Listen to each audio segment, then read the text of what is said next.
Muito bem, senhoras e senhores, começando mais um Loucos por Automobilismo, edição número 293 do seu podcast favorito de velocidade. Sim, o podcast que tem aquela bola de cristal. Aqui hoje nós vamos responder todas as suas perguntas. Você tem dúvidas, você tem angústia sobre a temporada de Fórmula 1 que começa neste final de semana? Que nós vamos resolver tudo. Hoje, equipe completa, você não vai perder nada.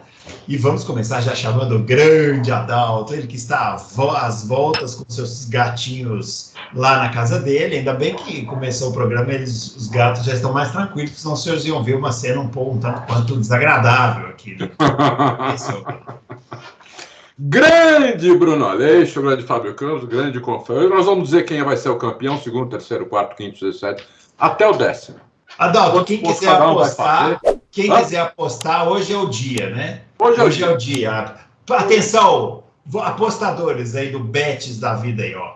Papel e caneta na mão, que hoje você vai saber, você vai entrar lá e já vai cadastrar tudo e vai ficar. E já pode fazer conta, já pode fazer dívida por conta. E vamos, falando em bola de cristal, vamos chamar também o Fábio Campos. Sim, porque hoje a equipe está completa, hoje o Loucos está completo, apesar de ser quinta-feira, que quase nunca acontece, mas hoje sim estamos aqui. E aí, seu Fábio Campos, o senhor que assistiu quantas horas? 25 horas e meia.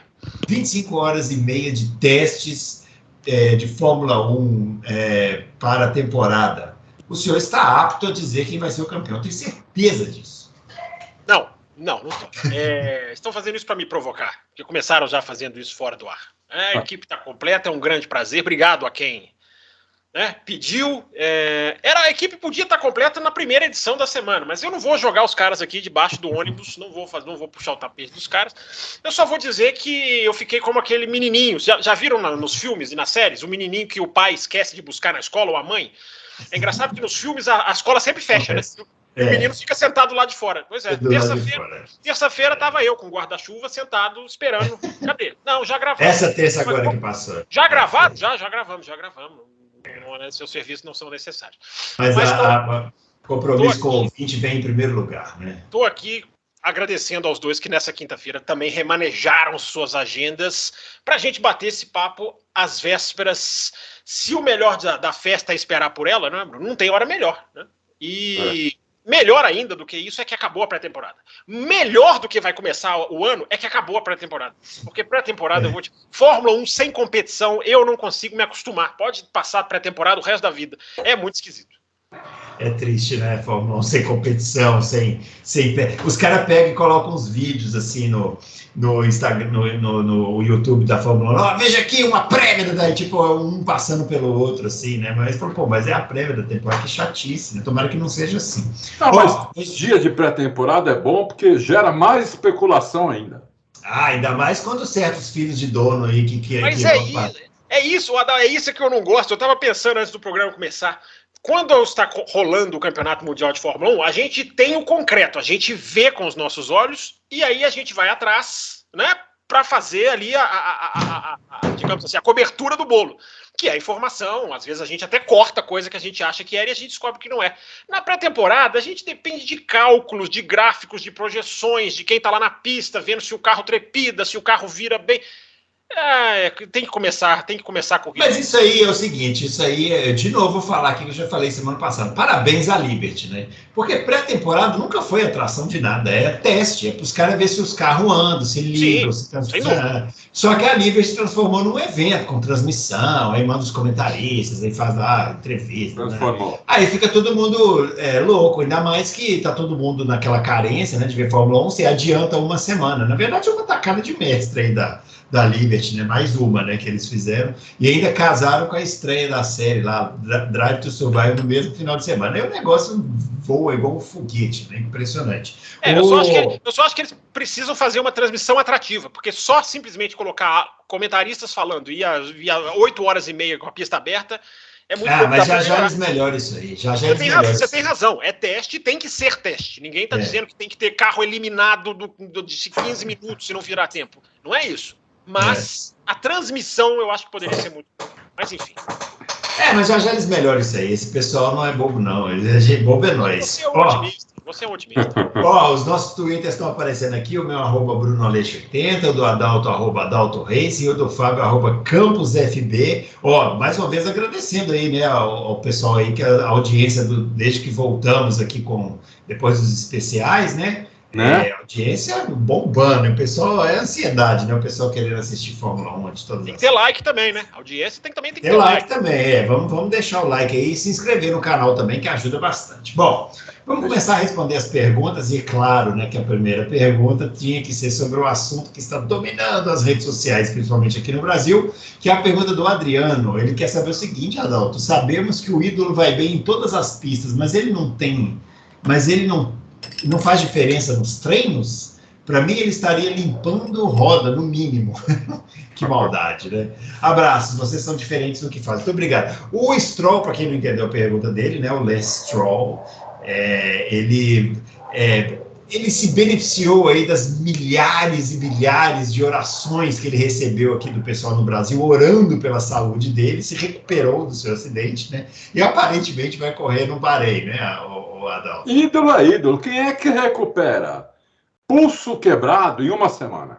Olha, vocês vão me desculpar. Pulso quebrado, tem um band-aid. Vocês vão me desculpar, mas ele não quebrou pulso porcaria nenhuma. Eu acho que a imprensa brasileira foi um migué danado aí para poder fomentar esse negócio do Drogovic. Então, mas não deve ter dado no máximo uma torção. Para mim, ele quebrou os 2 pulsos e regenerou tudo em uma semana. Ídolo. Ídolo é assim. Ele é o Schwarzenegger naquele filme. Lógico, lógico. Ele falou o quê? Vão sentar no meu carro. Mas e vão sentar no meu... Se sentar um no meu carro, eu perco a vaga. Ele não perde. Não perde. Ele podia voltar lá no Grande Prêmio de Las Vegas. Ele não ia perder a vaga. Não perde, não perde. Perde, não. Não, realmente estranhíssimo, né? Estranhíssimo isso aí. Não deve ter realmente quebrado, deve ter feito uma luxação, alguma coisa. É isso, vai voltar. É uma pena pro Drogovic. Mas é o que eu sempre falo. Ídolo é ídolo, rapaz. Mas essas coisas só acontecem com ídolo. Ô, Fábio Campos, você achou, a gente comentou aqui sobre o Drogovic na semana passada, né? Você acha que ele aproveitou, porque foi uma chance que caiu do céu, né? Assim, ele não é nem se não fosse o Van Dorn ter uma etapa da Fórmula E, seria o Van Dorn que iria comandar lá os testes da Aston Martin. Então ele teve a sorte do Stroll não poder e depois a sorte do Van Dorn não poder. E ele foi lá e fez. Você acha que ele aproveitou? Eu acho assim, eu vou falar assim, eu vou analisar sério, tá? Porque eu tô achando que o programa quinta-feira, que eu não costumo participar, é mais de humor, mas eu vou falar sério. Não, agora começa a ficar sério. Passada a parte do Stroll, agora começa a ficar sério. Tá, não, mas eu vou falar sério sobre o Stroll. Eu acho que, sobre o Drogovic, né, que você me perguntou. Isso. Eu até coloquei no Twitter, Bruno, eu acho que para ele ser confirmado do teste para a corrida, alguma coisa ele mostrou. Se fosse um 0 qualquer, ou um teste ali que a equipe não enxergasse nada, eu acho que o Van Dorn estava na jogada. Falaram até do Vettel, embora eu acho que aí tenha sido um certo exagero, porque o Vettel acabou de aposentar, né? O cara já voltar assim na primeira, ele meio que nega a própria aposentadoria. Mas o Van Dorn, como você falou, o Van Dorn é um rival, o Van Dorn é um candidato, que talvez agora até tenha ficado no segundo plano, numa eventual necessidade. O que eu lamento muito nessa história, Bruno, é que mesmo que ele entrasse e brilhasse, ele não tinha na equipe para onde ir. Entendeu? Eu até fiz uma comparação essa semana, que para as pessoas imaginarem o que eu quero dizer, como é triste essa situação de filho de dono, né? O Stroll, falando sério, o Stroll ele não tem pressa para voltar. Ele não tem pressa, ele pode voltar daqui a 2, 3 corridas, e o lugar é dele. Só que eu fiz uma comparação, claro, né, com o Pérez. Imagina se fosse o Pérez que se machucasse. O Pérez quebra o pulso. Cara, vai andar o Ricardo. Olha a situação competitiva como seria. Esse cara não pode bobear. Vai que esse cara arrebenta. Vai que esse cara... Estaríamos discutindo uma competitividade que eu sinto falta com o Drogovic. Porque se o Drogovic andasse bem, ele ia meio que Hülkenberg, né? Ele ia se mostrar para outras equipes. Eu acho isso, sabe, eu lamento, porque o desempenho dele não faria muita diferença. Eu acho que ele tinha tudo para ter um bom desempenho, porque eu acho que nos testes alguma coisa ele deve ter mostrado para a equipe, né, porque a equipe efetivou ele para a corrida. Mas enfim, Bruno, no final das contas, essa situação é sempre muito... o cara tem o Alonso, que não vai sair de maneira nenhuma, pelo contrário, eu acho que o Alonso é um grande candidato à estrela de 2023, ou uma das estrelas. Isso não quer dizer que ele vai ganhar, subir no pódio, mas eu acho que, né, tudo desenha para um ano de Alonso na mídia, e o outro, já falei, vai ficar até 2038, quando o seu filhinho estiver apresentando o Loucos. Viu? Terminei com bom. Muito bem, gostei, muito bem. Vamos lá, o André Aires, Ted Kravitz levantou uma teoria que corre pelo paddock de que a Mercedes focou em confiabilidade e perdeu a oportunidade de colocar mais potência na Alp em 2022, enquanto os outros fabricantes focaram em potência para depois consertar a confiabilidade. Enquanto você relatou, você, não sei se é o Haddad, é o Adalto, enquanto você relatou em várias oportunidades que o Dude diz que a Mercedes não colocou a Spec 3 em 2022 porque não tinha sentido, um carro que pulava mais que vaca louca. Agora fiquei confuso, Adalto. Pode nos trazer mais informações sobre a Alp Mercedes 2023 e a ordem de forças atual entre os motores? E quer saber se pode ter uma surpresa no domingo com Ferrari até Mercedes vencendo a Red Bull, ou teremos a primeira dobradinha do ano? Coloca sua bola de cristal, tá vendo? Apareceu a primeira pergunta, bola de cristal. Não, é que tem aqui faz um sentido aqui por causa da Spec 3. Spec 3 basicamente é a parte híbrida do carro, a parte elétrica. É que eles não tinham colocado ano passado, apesar de eles já terem não é registrado, como chama o nome? Quando você homologado, né? Eles homologaram, porque tinha uma data para homologar, mas não colocaram porque não fazia sentido. Então, a informação que eu tenho é que eles vão colocar agora, né? Não sei se colocaram no teste de pré-temporada. Podem ter até colocado, mas não sei se usaram a potência máxima. Nem eles, nem os outros, né? A gente não sabe isso. A gente não sabe como que cada um usou o motor, a gente não sabe a quantidade de combustível que cada um foi. O que a gente sabe é as asas que a gente viu, né? Asa com muito downforce, com muito arrasto, asa com menos, né? Então a Mercedes usou uma asa que provavelmente ela vai usar em Mônaco, ela usou lá no Bahrein, né? Então só isso já tiraria qualquer melhora da UP, né? Você tem uma asa aí que com aquele paredão, então não dá para saber, né? Se eu sei sobre a ordem dos motores, certeza absoluta eu não tenho. A gente tem desconfiança aí, né, que a Ferrari conseguiu arrumar os problemas para voltar com 30 HP que ela tinha que tirar a cada 2, 3 corridas, ela tinha que tirar o ano passado do carro. Parece que a Ferrari conseguiu arrumar o problema, então vamos ver se nós vamos saber isso com o passado campeonato, né? Porque o ano passado também eles ganharam essa corrida, né? E vamos ver se... E depois eles começaram a cair, porque a UP começou a dar problema, eles tinham que tirar a potência. Vamos ver se dessa vez isso não vai acontecer. A UP Honda é muito boa e muito confiável, apesar do ano passado também, nessa corrida, ter dado problema nos dois carros, né? E no carro do Gasly, que pegou fogo até. Foi mesmo. Entendeu? Então, é muito difícil a gente cravar as coisas baseado na pré-temporada, porque não dá nem para cravar baseado na primeira corrida. Quer dizer, o ano passado a Red Bull não fez 0 pontos na primeira corrida e ganhou o campeonato com o pé nas costas, né? Então, não dá para cravar, né? Meu sentimento é que a Ferrari talvez tenha a melhor e a Honda e a Mercedes estejam bem próximas uma da outra, mas o melhor da Ferrari é coisa pouca, não é nada que vá decidir o campeonato, entendeu? É coisa pouca, 10 cavalos talvez, o que praticamente não faz diferença. Em 1.100 cavalos, você tem 1.090, outro 1.100, outro 1.085, outro 1.105, faz pouquíssima diferença, entendeu?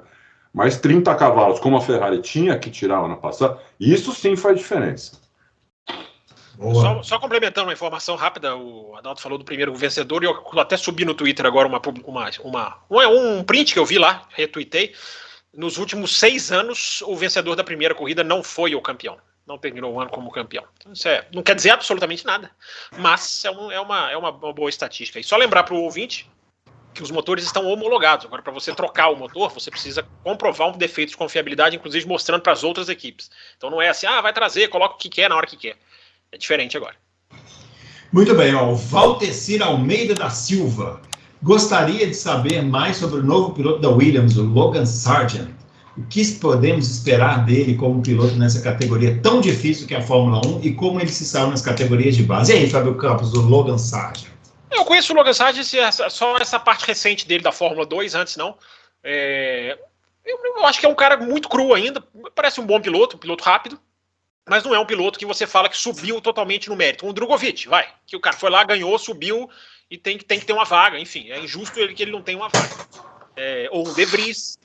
O De Vries é campeão do mundo, né? Muita gente não sabe, ele é campeão do mundo de Fórmula E, já que a Fórmula E agora tem esse título. Eu acho que o Logan Sargent, para não estender muito, eu acho que o Logan Sargent é uma promessa, mas não mostrou exatamente. Eu acho que tem claro muito da americanidade dele na vaga que ele está ocupando. Agora, é curioso isso, né, para jogar para vocês. O americano, quando põe um piloto americano que anda em último, anda no meio, acho que a impressão que eu tenho é que o americano nem liga, cara. Nem não, liga. Eu acho que não também. Porque fica muito esse negócio de um piloto americano. Os caras vão andar lá atrás. O Rossi não fez diferença, o Speed Qual não fez foi diferença. o último piloto americano que entrou na Fórmula 1 que chamou atenção, assim, que vocês acham? Eu vou longe. Eu acho que o Michael Andretti que entrou e mesmo assim chamou atenção antes, porque depois, quando começou, foi um horror, né? Você vê o Speed e o Rossi, os dois últimos, né? Não fizeram muito, não geraram um grande apelo. Agora, é curioso também que esse cara vai correr 3 corridas em casa, né? É uma coisa bem rara para um piloto de Fórmula 1. Eu olhei a onboard dele, eu até falei isso no outro programa.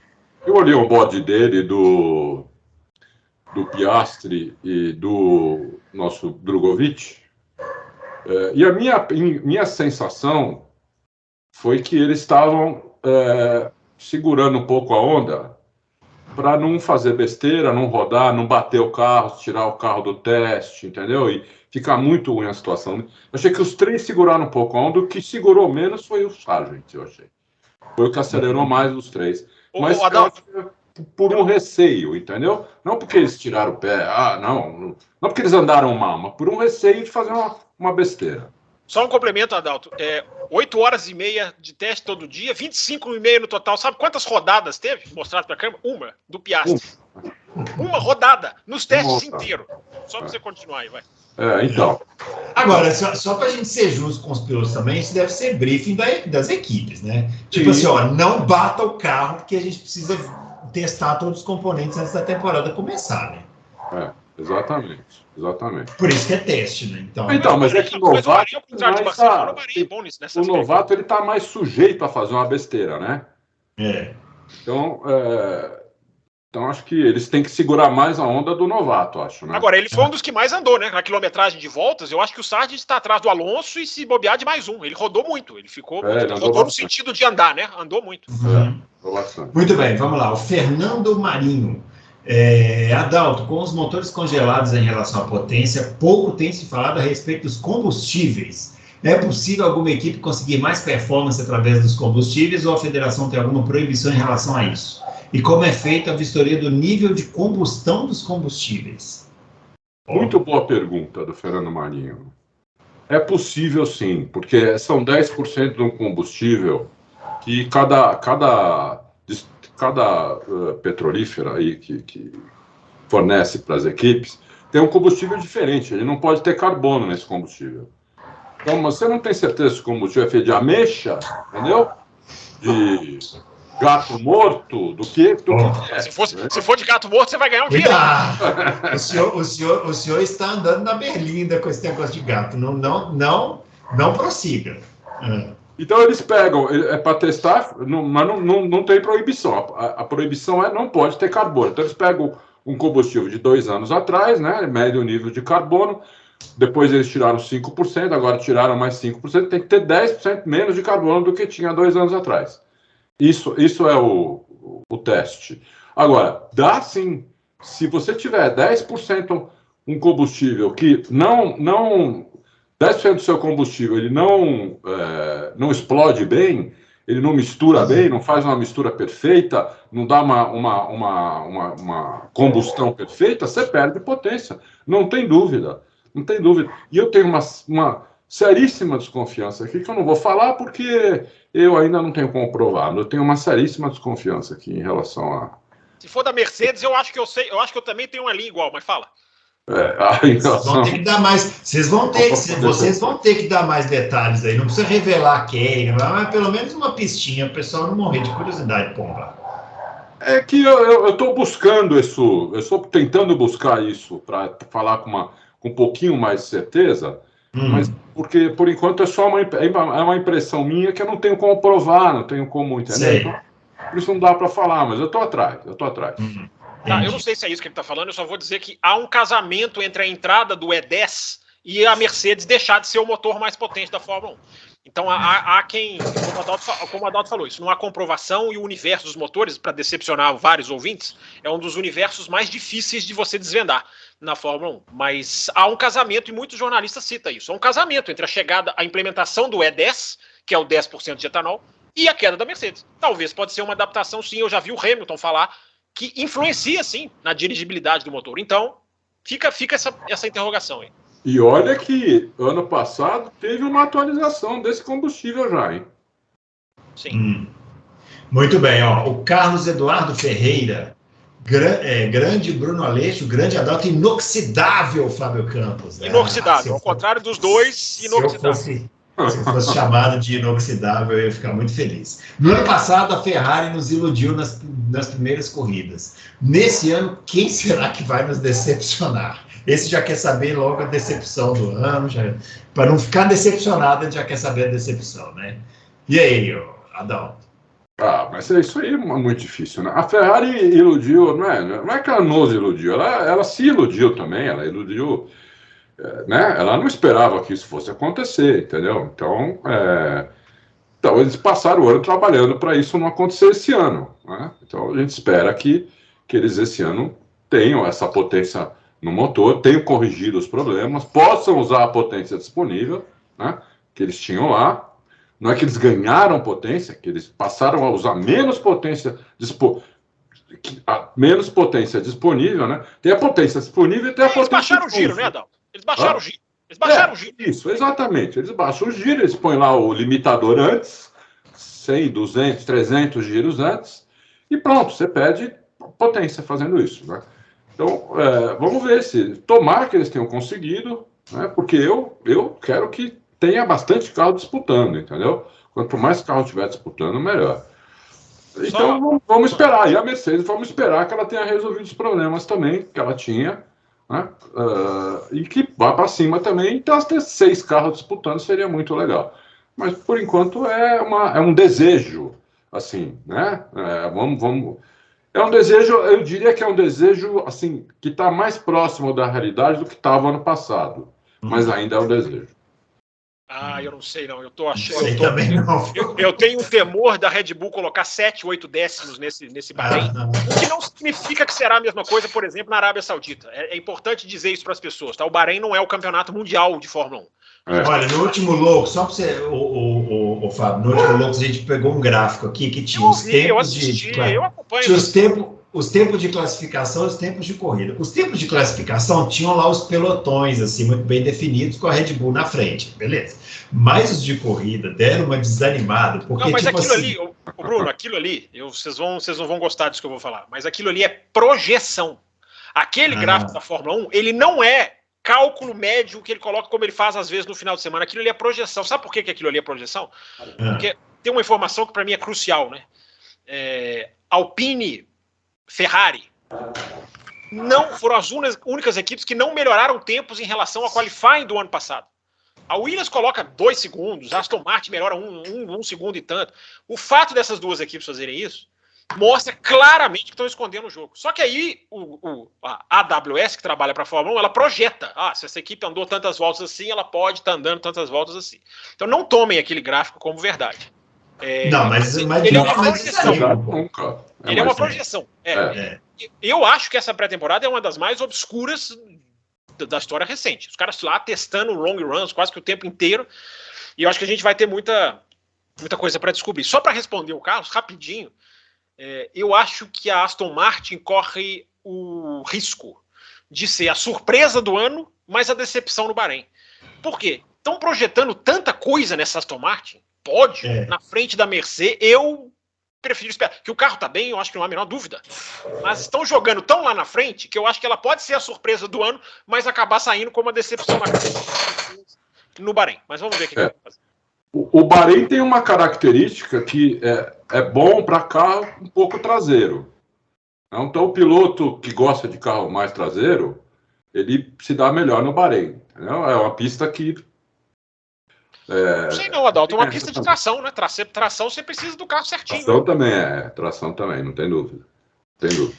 Muito bem, vamos lá. O Maurício Peloso. No último Loucos, vocês falaram das simulações de corrida das equipes, mas esqueceram de falar da Mercedes.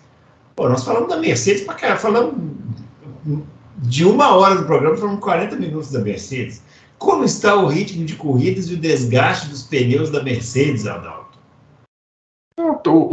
O desgaste de pneus da Mercedes está normal. Não tem nada de demais. Como não tem na Red Bull também, né, em várias equipes. O que chamou a atenção foi o da Ferrari.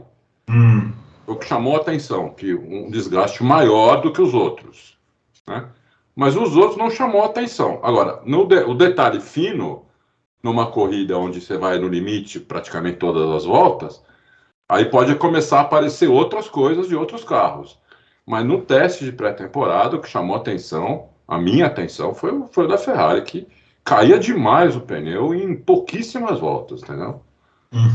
Isso aí me chamou a atenção. Mas da Mercedes não chamou. Aliás, eu vi que não sei se vai ter essa pergunta mais para frente, mas tem uma imagem muito boa, um gráfico, uma imagem, que eu não sei se é uma imagem que foi feita por algum engenheiro, alguma dessas coisas, que mostra o fluxo de ar, mostra os carros de lado, o fluxo de ar da Red Bull e da Mercedes. Eu acho que eu vi essa imagem. Você viu? Sim. E o da Mercedes para ali no meio do piloto, ali mais ou menos onde o piloto da Red Bull continua. Se aquilo ali for realidade, a Mercedes ali, ela resolveu 2 problemas com uma cajadada só.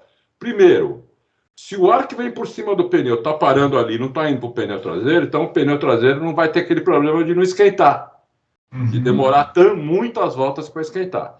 Segundo, se parou ali o ar também, não vai ter não vai ser aquele paredão, não vai ter aquele paredão que estava fazendo, aqueles pneus expostos, né, que tornava o carro muito lento em reta.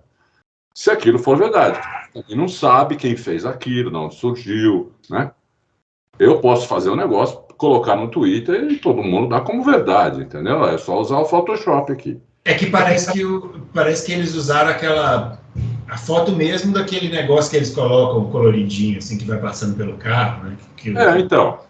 Mas muitas vezes você vê aquilo, né? Os carros enchem de setinha, né, meu? Alguém fez aquilo, né? Vocês estão exatamente falando por que eu não gosto da pré-temporada, tá vendo? A gente tem que ficar com setinha, tracinho, projeção do carro. Muito chato. É melhor assistir Drive to Survive. Por exemplo, eu estava vendo o gráfico que vocês colocaram, é o da Fórmula 1, né? Eu estava vendo, colocaram semana passada. A Renault não fez volta rápida. Praticamente não fez volta rápida. Aí o gráfico está lá, ele faz uma projeção, ele tem que colocar alguma coisa. Mas é esse tipo de coisa.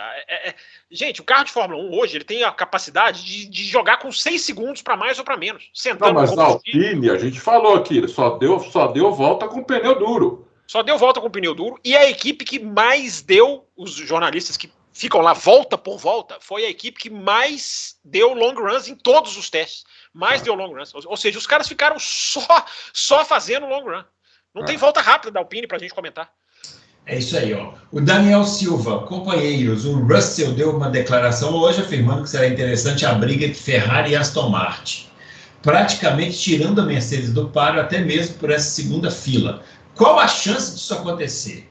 E aí, Fábio, fala um pouquinho da Mercedes aí, você que não falou na pergunta passada.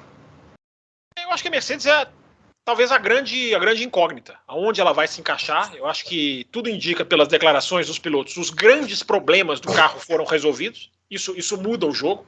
Agora, é uma coisa, nós falamos aqui na edição que fizemos, né, Bruno? E eu tenho falado isso há muito tempo, né? A Mercedes vem para ganhar esse ano. Era um buraco muito grande de ser saltado. Então, só por ser a Mercedes, não resolve. O nome não resolve. O problema o ano passado era muito grande, né? Era um problema muito difícil de se resolver, né? Vamos fazer um resuminho? Era o assoalho que gerava porpoising. Então o carro tinha que correr mais alto para evitar, o que resultava numa perda de downforce. Com uma perda de downforce, tinha que se colocar uma asa maior. Com uma asa maior, ficava com drag, um arrasto enorme. E aí, com a suspensão enrijecida, para não ter porpoising, não conseguia jogar com a temperatura dos pneus. Olha que bola de neve que a Mercedes vivia em 2022.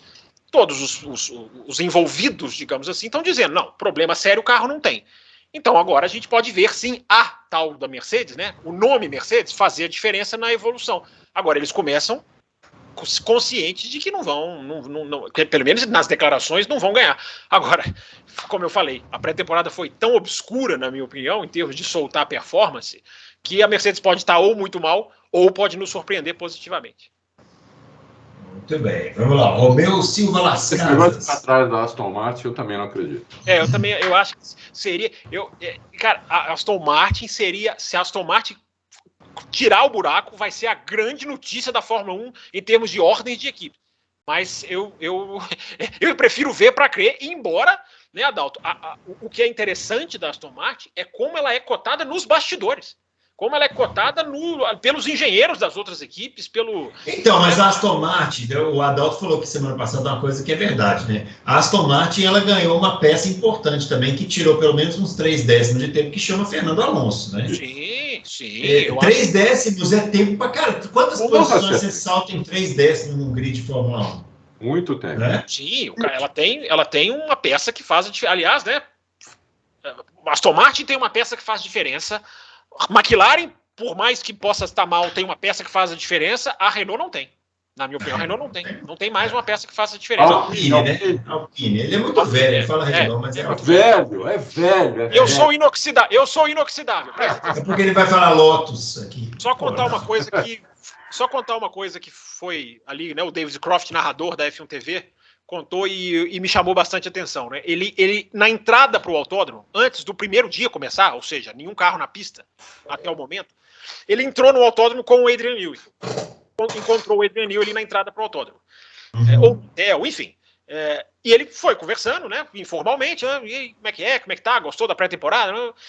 Gostou do projeto do carro, e aí ele perguntou para o Adrian Newey, David Croft, ele fala, quem são os seus rivais na hora do vamos ver? Aí o Adrian Newey fala protocolar, Ferrari, Mercedes, e aí o Adrian Newey fala, talvez a Aston Martin, antes dos carros andarem. Então, esse clamor de bastidores é impressionante, me lembra a Brown. A Brown tinha um clamor antes de andar também. Mas sabe por quê? Sabe por quê? O cara que fez esse carro da Aston Martin é o cara da Red Bull, que era o braço direito do Newey. Não só Dan Fellows, não só braço direito, como trabalhou 15 anos no cargo trabalhou direto, não é que trabalhou na equipe. Direto. Trabalhou direto com o Adrian Newey. Esse cara sabe. E tem um outro da Mercedes que eles trouxeram também, que é bom, que eu não me lembro o nome aqui. Então é um carro pra gente olhar. É um carro pra gente. Agora, esse negócio de vai ganhar da Mercedes, corre o risco das pessoas se chamarem de decepção do Bahrein. Se chegar em quarto, vai. Tem uma coisa também, né, que nós falamos aqui, mas muita gente pode não ter visto. Dos pilotos que eu vi andando, né, lá pelo F1 TV. Aliás, tem uma promoção aí para quem não tinha F1 TV, assina, tá na descrição, que tem 15 dias de graça. Vale para quem for renovar também, não vale não? Não sei se vale para quem for renovar. Eu recebi um e-mail dizendo que vale para os novos. Acho que eu recebi 2 e-mails. Tem 15 dias de graça. Os novos eu tenho certeza, tem 15 dias de graça. Então assina aí, que você com 15 dias você vai acabar ficando, porque é outro mundo. É outro mundo. O Alonso, como a gente falou, ele não participou do briefing que o Bruno falou no começo, que as equipes devem ter falado com os pilotos, manerem, não podemos bater carro, nada, né? Guiou feito um louco, entendeu? Então, mas é que às vezes até participou, mas o Alonso já está naquela fase da vida que ele, tipo... desliga. Entra aqui e sai aqui, ó. Mas isso aí... Ele só vê a boca do cara mexer assim, ó. Não, vocês estão brincando, mas os jornalistas que estavam na pista, iam lá nos muros, ficavam vendo ali do lado, disseram uma coisa muito interessante, que o Alonso brigando com o carro, mas o carro respondia ao que o Alonso jogava e o carro respondia. Não é que o carro ficava sambando, perdendo. E teve jornalista que colocou isso como também um plus da Aston Martin. Né? O Alonso brigando com o carro, mas o carro respondendo, digamos assim, ao comando brusco do Alonso. Tá no trilho ali, né, como se diz. Bom, o Romeu Silva Las Casas pergunta, esses pneus reforçados desse ano vão permitir mais disputa ou não faz diferença? E aí, Fábio? Olha, eu tô para dizer que não faz diferença, Romeu, pelo seguinte, se o pneu tá mais reforçado, eles vão forçar mais o ritmo do carro. O piloto, ele quer andar no limite, né? Ele vai andar no limite do giro, do pneu, da aerodinâmica, ele vai andar no limite, entendeu? Então, é isso. Então, eu estou para dizer que não faz muita diferença, não. Eu acho que eles vão acertar o carro tudo para um limite mais alto, se o pneu realmente aguentar mais a porrada. É isso, na minha opinião. E aí, Fábio? Faz diferença, Romeu, faz diferença no peso, né? Ele é mais pesado, o pneu é uma das razões que definiram baixar 2 kg e depois voltaram atrás, porque o pneu ele é mais reforçado, ele é estruturado, agora tem 6 pneus, né, para escolher. Diz que tem o pneu de chuva agora, que é um pneu de chuva diferente. Esse para mim é o mais importante. Esse para mim vai ser o mais curioso, se o pneu azul de chuva for um pneu que libera menos spray, talvez, não sei. Pô, falaram bem pra caramba desse pneu azul novo, né? Vamos ver, né? Então, deixa eu aproveitar aqui, o Ricardo Banniman mandou essa pergunta aqui para nós. Ele quer saber se foram feitos testes, mas se tem alguma novidade para resolver o spray dos pneus na chuva. A novidade a gente trouxe o ano passado, né? É um projeto possível de um paralama, de uma cobertura ali, e isso continua sendo desenvolvido, isso continua sendo discutido, e pode ser testado ainda em 2023, tá? Ainda em 2023 a gente já pode ver testes. O Mário Isola estava falando, às 25 horas se pagando aí, ó. O Mário Isola foi para a cabine da F1 TV, Bruno, e ele estava contando umas coisas muito interessantes. E ele contou que esse ano eles vão ter 35 dias de teste, o que para a Pirelli é um Natal, né? Você poder fazer 35 dias de teste. Ele falou que já acordaram com as equipes, quem vai testar o quê, quando. Vai ter treinos estendidos no Japão e no México, se eu não estou enganado. Então os pneus vão trabalhar, né? Os pneus vão trabalhar. Se vai muito mudar, eu acho que, rapidinho, Bruno, uma coisa que esses pneus fazem, decididamente, que era a intenção, é deixar a frente do carro mais presa. A frente do carro é menos... Tanto que dizem que a Mercedes se perdeu até um pouco por causa disso, porque a Mercedes estava muito traseira na pré-temporada. E esse pneu, deixando o carro mais de frente, é uma notícia tão boa para a Red Bull que entra lá naquela nossa continha lá atrás, né, de quem pode ir bem nesse final de semana, embora eu diga, o campeonato não é o GP do Bahrein. É sempre bom lembrar. Muito bem. O doutor Giuseppe mandou uma série de imagens aqui, aí complicou um pouquinho, mas ele quer saber sobre o assoalho duplo da Red Bull, se lembra da Ferrari de 92. Ele colocou aqui a foto da Ferrari de 92 com assoalho duplo e tal. Eu espero que não lembre, né, porque a Ferrari de 92 era bem ruim, né? E o assoalho duplo, que eu saiba, ninguém tem assoalho duplo. Não é difusor duplo, eu tô pensando nisso aqui, não é? Sei lá, difusor. Ele falou assoalho, né? Difusor duplo era Brown. Né? Brown, mas ele falou assoalho, tá aqui a imagem dele. Enfim, difícil responder essa aqui, né? Ali tem uma ranhura, ranhura abaixo do side pod da Red Bull, né? Que dá a impressão ali, que você tem um degrau ali, entendeu? E tem mesmo, mas ali é uma ranhura do side pod.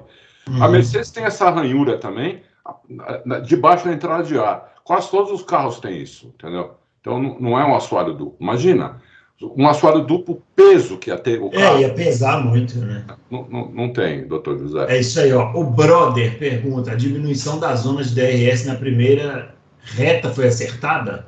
Seria bom diminuir em outras retas também? Seria bom acabar, né? Esse assunto eu gosto, hein? Boa pergunta. Já houve uma reunião. Nas 5 primeiras corridas do ano vão haver revisões de zonas de de DRS. A do Bahrein reduziu, mas reduziu menos de 100 metros. Eu acho pouquíssimo. Mas o que eu tomo como boa notícia é a intenção. Então são os caras vendo aquilo, né, Bruno? Não pode ser muito fácil. Pô, mas 100 metros faz diferença, hein? Aí eu acho pouco. No Bahrein, eu acho que podia reduzir, sei lá, uns 200, 100 metros o carro faz em quantos segundos, Adalto? 0, quantos segundos? É que assim, ó, vamos lá. Ano passado, a corrida do Bahrein foi uma das melhores corridas da temporada, aquela disputa lá do Leclerc com o Verstappen. Mas foi puro DRS, né? Sim. Você pega nas imagens da câmera, a diferença de velocidade de um para o outro vai chegando assim, parece que um tá parado e o outro tá a 180, né? E depois veio a Arábia Saudita, que foi tão ou mais. A gente falou isso aqui, eu me lembro de dizer aqui, gente, um carro novo para tanto DRS, justiça seja feita, a incidência diminuiu ao longo do ano. Não acho que atrapalhou tanto como no começo do ano passado. Mas é muito bom ver que, embora finjam que não notem, notam. E vão mexer para que não fique tão fácil. No Azerbaijão, eu tiraria. A zona no Azerbaijão, eu tiraria. Eu acho que aquela reta... também. Aquela reta daquele tamanho dá. Né? Ainda tem o lado ruim, né, de que nas sprints vão liberar agora com uma volta antes, enfim, ainda é uma montanha longa para percorrer, mas eu continuo inexorável, inoxidavelmente batendo meu machadinho para que o DRS seja justamente isso, não é abolido, talvez ele tenha que ser abolido para 2026, mas que as zonas sejam reduzidas, para que a gente tenha o confronto de verdade, né, a briga de verdade. É isso aí. E aí, Adalto, você quer falar, Adalto? Não, é mais ou menos isso mesmo. Ele quer que aumenta tudo, deixa a DRS em 200 milhas. Não, ele só diminuir, eu acho que algumas, até falei ano passado isso, algumas pistas precisam diminuir mesmo. Sim. Outras acho que não, mas algumas tem que diminuir, algumas ficam fácil demais mesmo, quer dizer, que nem lá no, vocês acabaram de falar, no Azerbaijão, você já tem 2.200 metros de pé cravado, você ainda tem 700 metros. Se o piloto não for capaz de pegar um vácuo ali naquela reta do Azerbaijão, muda de profissão. Então tem uns lugares, cara, Azerbaijão, China vai voltar um dia, Adalto? O Adalto responde essa daí. Spa-Francorchamps são lugares que está estragando, cara. Tá muito incisivo. Então tem que ter. Aí na reta da Hungria, na reta da Hungria você deixa. Né? Então você vai. Mas você tem que ajudar. Isso é uma coisa que eu reclamava disso. Na época, San Marino também dá para deixar. San Marino não, Imola, né? Eu falava isso na época do Thiago Mike. Cara, estuda isso na sexta-feira. A NASCAR faz isso várias vezes, não é que DRS, mas ela estuda coisas na sexta-feira e ela implementa ou não para a corrida. Pode-se fazer isso. Eu acho que a diminuição foi pequena, mas eu gosto da intenção, eu aplaudo a intenção. É isso aí. O Euler pergunta, ontem foi postado aqui uma opinião do Shandok sobre a lateral da Mercedes. Alguns acham que só porque ele não foi um grande piloto, ele não pode ser um grande comentarista.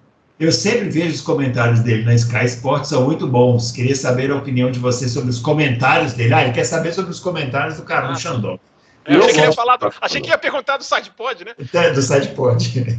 Quer falar primeiro? Eu conheço bem o Xandó. Quer falar primeiro? Eu gosto das opiniões dele, eu acho que ele tem boas opiniões. Entendeu? Não quer dizer que eu concorde com todas, né? Mas como eu e o Fábio, a gente, tenho certeza que um gosta das opiniões dos outros, não quer dizer que a gente vai concordar sempre, entendeu? Então eu gosto das opiniões do Shandok, ele conhece de Fórmula 1 pra cacete e tem boas opiniões, às vezes eu não concordo muito e às vezes, mas na maioria das vezes eu concordo. Como é que é o nome dele, Bruno? Do ouvinte? É o Euler. O Euler. Boa pergunta. Esse é o tipo de pergunta que eu acho muito legal também, assim, impressões de comentaristas, opiniões diferentes, quem tem uma visão legal, né? Eu acho que o Shandok, ele é um cara muito entendido de automobilismo. Ele não é só de Fórmula 1, não, cara. Ele conhece automobilismo. Ele é comentarista oficial da Fórmula E, para quem não sabe também. Ele não está em todas as corridas, porque a prioridade dele é a Fórmula 1. Mas alguns finais de semana, ele estava lá, como comentarista oficial da Fórmula E. Eu acho que ele peca como a maioria dos ex-pilotos, ele é pouco crítico, eu acho que tem que ser crítico com várias coisas, mas ele é um dos mais críticos da TV inglesa. Ele é um dos... num universo de pouquíssimos críticos, por exemplo, Johnny Herbert, que inclusive saiu da Sky, ele não é crítico. Tudo para ele é elogio, é super bom, é maravilhoso. O Shandok mas tudo é maravilhoso mesmo, a vida é maravilhosa, hora como essa. Olha que otimismo. O rapaz está entrando de férias, para quem não sabe, tá? O rapaz está entrando de férias, não vai estar aqui semana que vem, a gente não sabe quando volta. É assim. Marajá, né, Fábio? Para já. Mas, enfim, eu acho que essa questão de não foi bom piloto, não é bom comentarista, cara, isso é de uma pobreza de quem fala isso. Não o ouvinte, mas quem fala isso é uma pobreza. Você vê, o Martin Brundle virou o melhor comentarista do mundo, provavelmente. Era super respeitado. Né? Embora digam que ele era muito bom antes da Fórmula 1, fora da Fórmula 1, em carros de turismo, o Martin Brundle, na minha opinião, ele virou um jornalista, porque ele consegue raciocinar o amplo do universo da Fórmula 1, das questões de fora. Eu acho isso sensacional. Entendeu? Eu sempre digo, o Rosberg é um excelente comentarista, excelente. O Anthony Davidson deu um show na F1 TV. O Anthony Davidson é impressionante como ele fala da mentalidade do piloto, como o piloto sente coisas que acontecem, como o piloto se recupera de lesão, vive a parte. E o conhecimento técnico do Anthony Davidson é gigante, porque ele é piloto acabou de aposentar, ele é piloto de teste da Mercedes esses anos todos. Então, assim, o cara sabe tanta coisa do carro. Então mas é importante também falar o seguinte, muito provavelmente, aliás, com certeza, todos esses aí que vocês estão citando que se tornaram bons comentaristas, estudaram para isso, né, para serem comentaristas. Né? Estudaram observadores. Tem um jornalista brasileiro aqui que muita gente não gosta, mas eu acho que é um dos bons comentaristas que tem no Brasil, que é o Mauro César Pereira, que era da ESPN, então, que ele fala uma frase que é verdade. Apenas o fato de ser ex-esportista não te garante ser bom comentarista. Não. Você precisa estudar para isso, né? Então, assim como no futebol tem ex-jogadores que são bons e ex-jogadores que são ruins, na Fórmula 1 também tem ex-pilotos que são bons e ex-pilotos que são ruins. Não necessariamente o que eles fizeram na pista não tem a ver com isso. Tem mais a ver a preparação que eles tiveram fora da pista. Sim. Aproveitando aqui, o Fábio respondeu já, o Mikael, que ele pergunta qual que é a opinião do Fábio sobre o Nico Rosberg. Agora, eu não sei se se ele quer saber a opinião do Fábio sobre o Nico Rosberg como comentarista ou como piloto. Aí eu não sei. Eu acho que ele é muito bom nos dois, né? O Rosberg eu concordo plenamente. Não há como negar. O Rosberg, cara, eu acho que quem está desempenhando um papel de Rosberg, na minha visão pessoal, não estou falando de pilotagem, é o Carlos Sainz. O Rosberg, eu nunca vi o Rosberg como um piloto campeão do mundo. Nunca enxerguei, esse cara vai ser campeão do mundo. Até que um dia que ele foi. E do nada ele tirou. Eu também não vejo o Sainz campeão do mundo. Mas, quem sabe ele tira e vira. Né? Não dá para descartar. Agora, o Rosberg, como comentarista, ele tem uma característica que, como eu falei do Johnny Herbert, o Paul de Resta, que também saiu da Sky, não tinha. O Nico Rosberg não tem medo de comentar e de perguntar. O Nico Rosberg, ele pergunta, ele pisa no... O cara fez uma ordem de equipe. O cara fez uma ordem de equipe, ele vai lá e fala, por que você fez a ordem de equipe? Mas ele cutuca o Toto Wolff, cara. É divertido, pela relação dos dois. É divertido. Então, o Rosberg, ele é corajoso. Ele é além de um comentarista que sabe muita coisa, ele é um comentarista corajoso. E eu acho isso legal, porque tem muitos da Sky, claro que a minha visão é da TV inglesa, que é a que eu acompanho há 10 anos. Eles querem fazer muito meio campo. Eles são muito pouco críticos. Muito pouco críticos. A famosa imprensa branca, né? Porque eles acompanham, estão lá o tempo todo, eles querem manter a notícia. O ano passado, aquele Ted Kravitz, a Red Bull fez. Ele fez uma crítica ali à Red Bull. Então não vamos mais falar. Aquilo foi uma dissimulação da Red Bull para jogar o estouro do orçamento para debaixo do tapete, né? E foi na época que estourou a punição, né? Então tem que ficar de olho nisso também. Eu concordo, o Rosberg é super comentarista, super piloto. E vai voltar o paddock esse ano, porque a abolição para quem não vacinou, ela acabou. Então o Rosberg vai estar de volta para quem assiste aí, Sky Sports, vai estar de volta ali no paddock. Só lembrando que isso tudo que a gente está discutindo aqui passa a léguas de distância da TV brasileira. Então, talvez a gente... Mas eu ia até perguntar, quem são os comentaristas confirmados da TV brasileira para esse ano? São os mesmos do ano passado? Deve ser, eu nem sei. Eu acho que são. Eu acho que devem ser os mesmos. Muito bem. Vamos lá, sem comentários, né? O doutor Shira pergunta, se a Mercedes não estiver escolhendo o jogo ou não tiver um truque na manga e for bem mais lenta que a Red Bull e Ferrari, corre Mike Elliott o risco de ter a cabeça cortada, assim como teve Paddy Lowe? Lógico que sim. Não tem dúvida nenhuma. Ele é o diretor técnico, né? Ele manteve o zero pod, ele bancou isso e ele deve ter ouvido o seguinte, amigão, provavelmente Toto Wolff. Amigão, se não mandar, acabou. Rua. Você corta a cabeça, a peça. Não vejo o Toto Wolff fazendo isso aí, não, cara. Eu acho que o Toto Wolff é o chefe que põe debaixo da asa dele, hein? Não vejo o Toto Wolff falando isso aí, não. Mas será um fracasso desses não 2 manda anos? O cara embora se o carro não andar? Assim, ó, o carro não andou, o cara tá fora? Não, no final do ano, lógico.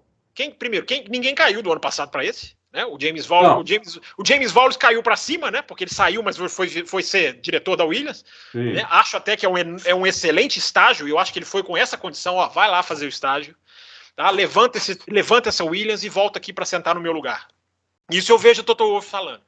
Agora, o Paddy Lowe não foi mandado embora. O Paddy Lowe saiu da Mercedes no ápice da Mercedes. Não, ele não saiu porque a Mercedes foi mal. Ele foi para a Williams. Ele foi mandado embora da Williams, que é pior ainda. Isso, da Williams. Na Mercedes, não. Ele saiu no ápice da Mercedes, quando a Mercedes estava estourando ali 14 ou 15, não sei se o Adalto se lembra, 14 ou 15 foi quando ele saiu. Sim, foi. Ele foi lá estragar o carro da Williams, que era um carro muito um carro. O Adalto ama o Paddy Lowe. Ele tem um pôster do Paddy Lowe. O Paddy Lowe tem muito do dedo dele na McLaren campeão do mundo de 2008. Muito do dedo dele. Mas eu acho sim, eu concordo com o Dr. Shira aí, que se o carro não andar esse ano, o Mike Elliott não será o diretor técnico em 2024. E o Hamilton fica ou sai se o carro não andar esse ano, Adalto? Porque tá um zum esse negócio, né, agora, do Hamilton. Que o pessoal falando que o Hamilton tá desanimado e tal. E aí? Eu continuo com o meu mesmo pensamento, que é o mesmo pensamento que o Dude também tem, a gente conversa às vezes sobre isso, que é, se o Hamilton ganhar, ele sai. Ele encerra a carreira. Se ele não ganhar, não sei se ele continua ou não. Acho que talvez ele continue mais um ano.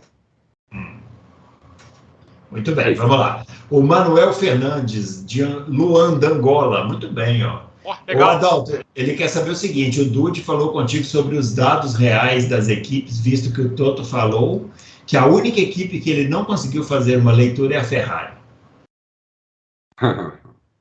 Não falou. Não. Ele não falou. A gente falou bem pouco essa semana também. A última coisa que o Dude me falou, eu até coloquei lá no Twitter, o pessoal vê. Então, eles estão lá. Você tem que ter noção, né, de quando falar com os caras também. Ficar enchendo muito o saco dos caras, os caras também falam, pô, não me enche o saco, né? Então, não falei. Ele sabe, o Dude mais fala dele, da equipe dele, da Mercedes, do sentimento deles lá. Dos outros, a gente pouco conversa e quando conversa também eu nem coloco muito, porque não tem muito a ver.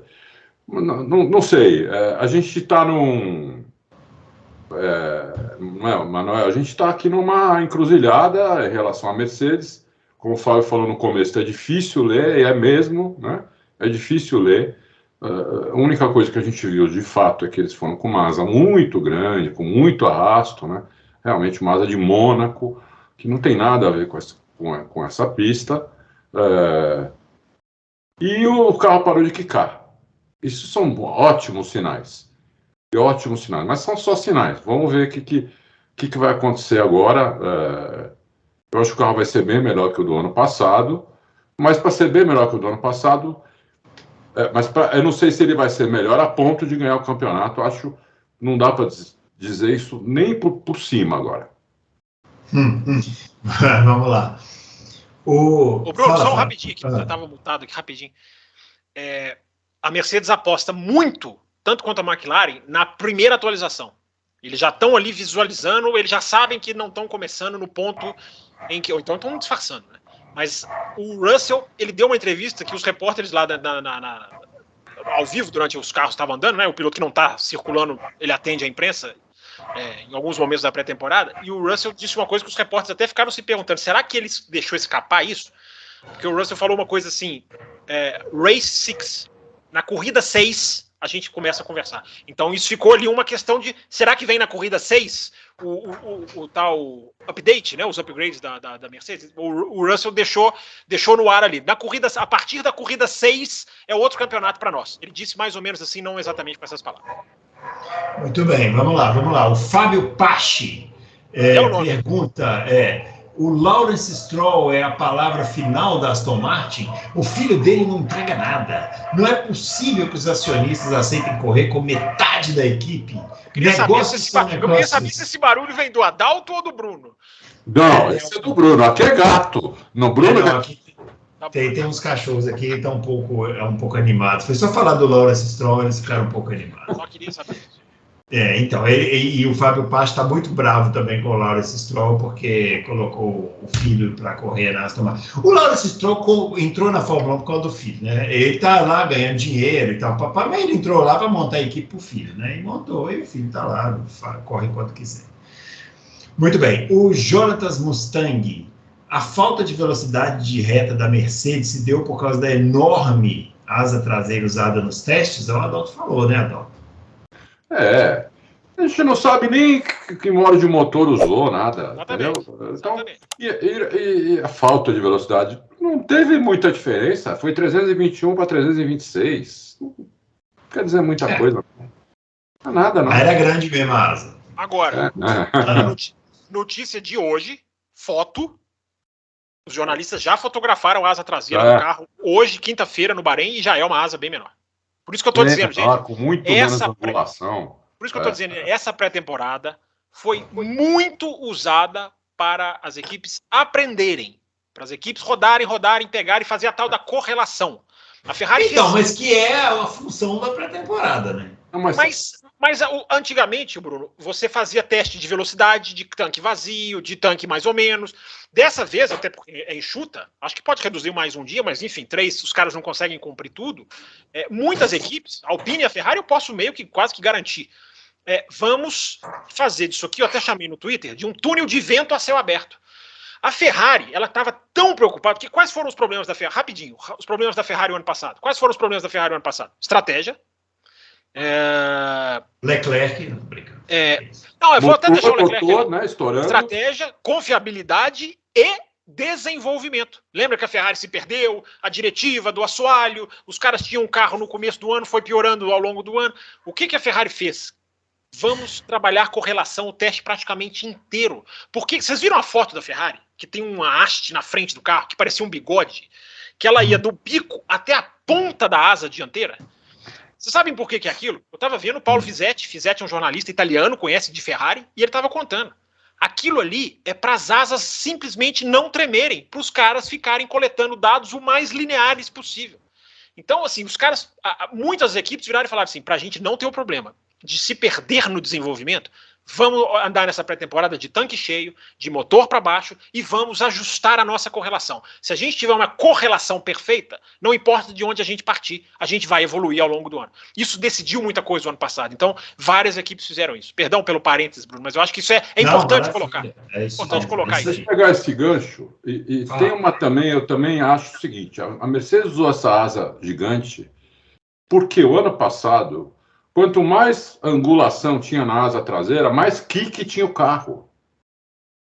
Entendeu? Mais kick dava o carro. Quanto mais downforce em cima, pior era, o carro quicava mais. Então, acho que eles foram com essa asa aí, justamente, vamos no extremo aí da asa, para ver se parou mesmo o kick. Entendeu? Essa palavra que você usou, Adalto, a Alpine fez, a Ferrari fez. Extremo.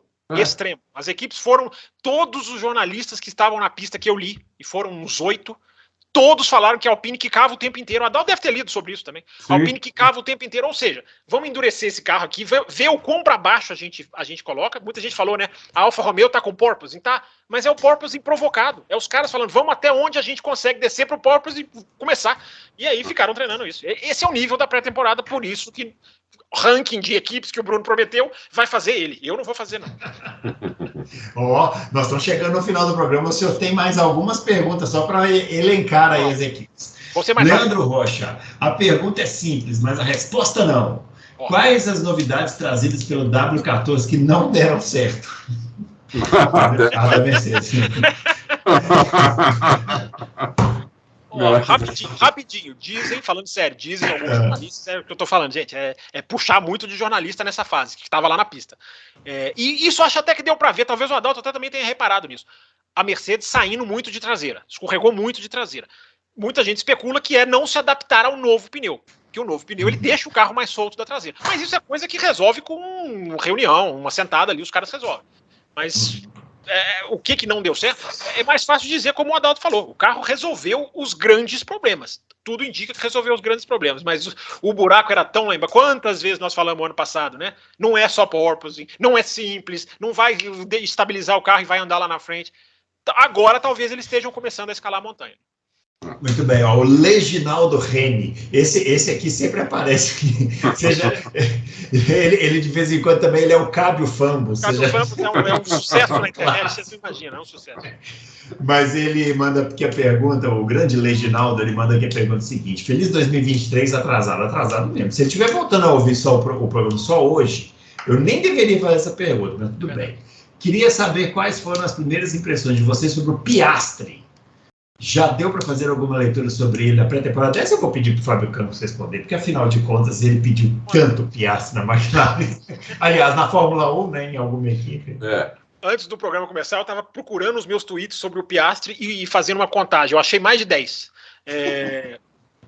Gente, é impossível avaliar. A McLaren não só foi a que menos andou, como teve um problema assim daqueles de você falar no século 21 ter esse tipo de problema, né, que é o carro parado nos boxes de novo, porque a cobertura das rodas não fixava, e os caras perderam um tempão no teste, muito tempo. Não é um problema tão grave quanto o do ano passado, que era freio não funcionava, mas é um problema que tirou muito tempo de pista da McLaren. Muito então tempo. Oi? Muito tempo de pista, horas e horas.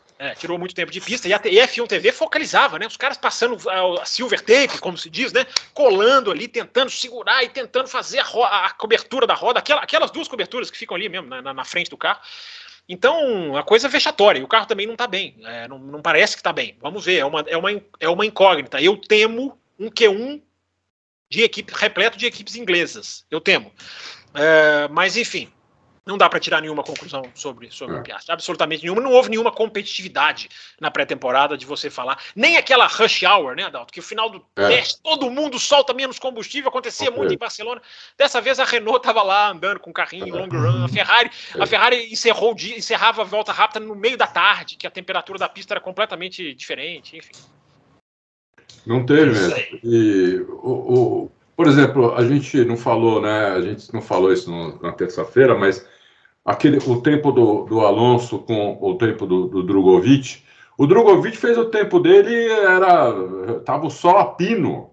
E o Alonso fez quando a pista já estava 15 graus mais fria. Mas o Alonso, Adalto, pegando carona nisso que você está falando, o Alonso fez a melhor volta no primeiro dia, um pouquinho atrás do Verstappen no primeiro dia, e ele vinha numa volta mais rápida ainda, só que ele erra no último setor. Ele ia melhorar aquela volta ainda. Ia melhorar. Mas 15 graus de temperatura do asfalto é um absurdo de diferença. É isso aí. O Beto Henrique li uma notícia dizendo que a Mercedes estaria com 20% a 30% de limitação do motor nos testes, juntando com aquele paraquedas instalado na traseira do carro. Já falamos isso aqui, né? Se for verdade, a Mercedes estaria brigando com a Ferrari nesse início de temporada. Já falamos sobre essa questão. Eu não li essa notícia, eu não sabia disso. Para mim isso aí é novidade, eu não sabia disso aí, não. Como eu falei, cuidado com notícias sobre motores, está andando assim. Isso é segredo assim de 7 chaves. Não estou falando que... Talvez nem os caras lá saibam, né? Eles devem falar, peraí, com quantos por cento nós estamos? Vamos lá, o João... Por que a Mercedes não usou os dias de teste para testar 2 tipos de carro com e sem side pods? Igual ano passado, né? Assim ela veria na pista qual era melhor e ganharia tempo, pois com esse conceito zero aí não briga com a Red Bull. O João já definiu que o conceito zero pode não. Eu acho que a resposta não tem dinheiro para fazer 2 carros. Não. A questão acho que não é nem isso. Primeiro, o ano passado foram 6 dias de teste, foram 3 em Barcelona, 3... E o carro que a Mercedes usou em Barcelona era um boneco. Aquilo ali não era um carro com um sidepod que depois mudou, não, os caras já sabiam que ia vir com o que vieram com o Bahrein. Aquilo ali vamos ganhar quilometragem, vamos testar não sei o que do pneu, vamos testar... Aquilo ali era diferente. É engraçado como os ouvintes pensam que o problema é o sidepod mesmo. É incrível isso. Impressionante. Porque é o visual, né? É o visual, não estou criticando o ouvinte, não, é o visual. Agora, o que eu ia dizer? Se, estava vendo a entrevista do Otmar Zafnauer, se com 3 dias as equipes têm que escolher coisas para descartar, porque não dá tempo, Você imagina testar 2 carros diferentes, aí você não ia ter. Primeiro que você só pode levar um carro.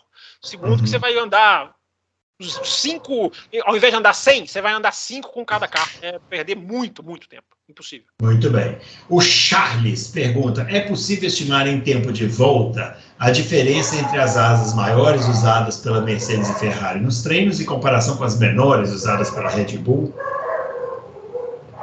Olha, cachorro. Adão, você quer tentar? Eu acho impossível, porque cada pista é uma diferença. A asa ela não vem sozinha, ela vem com a altura do carro, vem com a asa dianteira, vem com a refrigeração do carro, né? Se a equipe lacra o carro, ele tem a aerodinâmica muito melhor. Eu acho impossível, mas o Adalto quiser aí.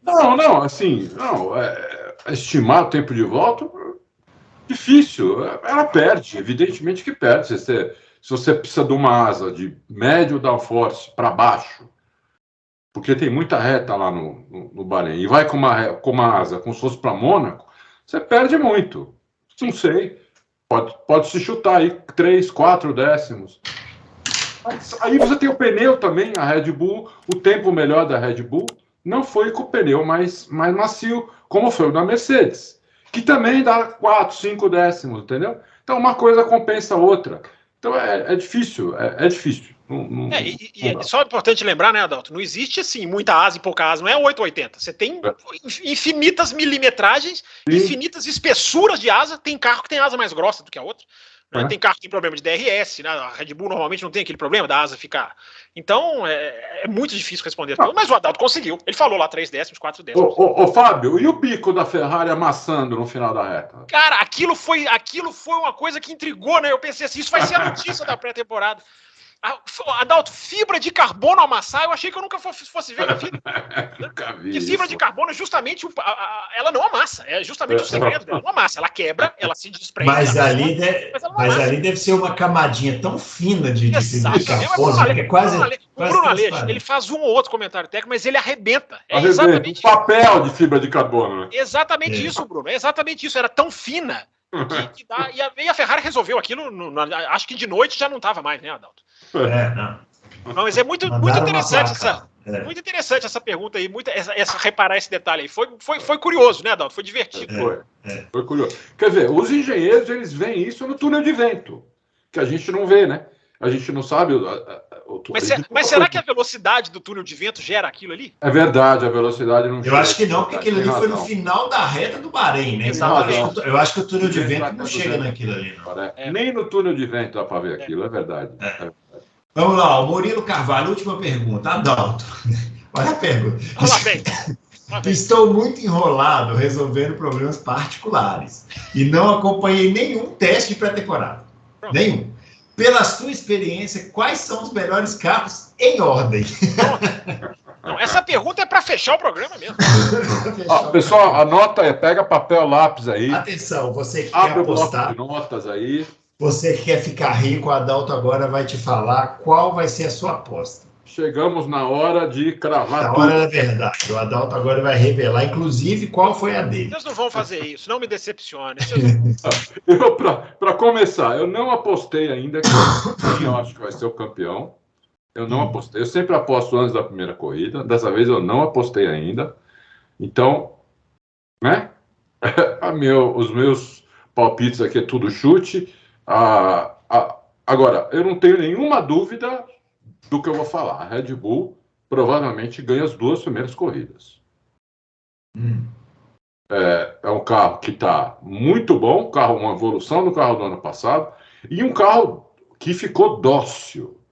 Um carro que era um carro muito mais extremo assim, no ano passado, que o Pérez não conseguia guiar direito o carro, não aceitava o acerto dele, agora o carro ficou dócil. Porque o Verstappen passeou na pista e fez aqueles tempos, e o Pérez conseguiu fazer um acerto dele. O carro aceitou o acerto dele e fez um belo de um tempo, um temporal, com um pneu mais duro que a Mercedes, fez um tempo mais baixo. Então você já tira essa conclusão.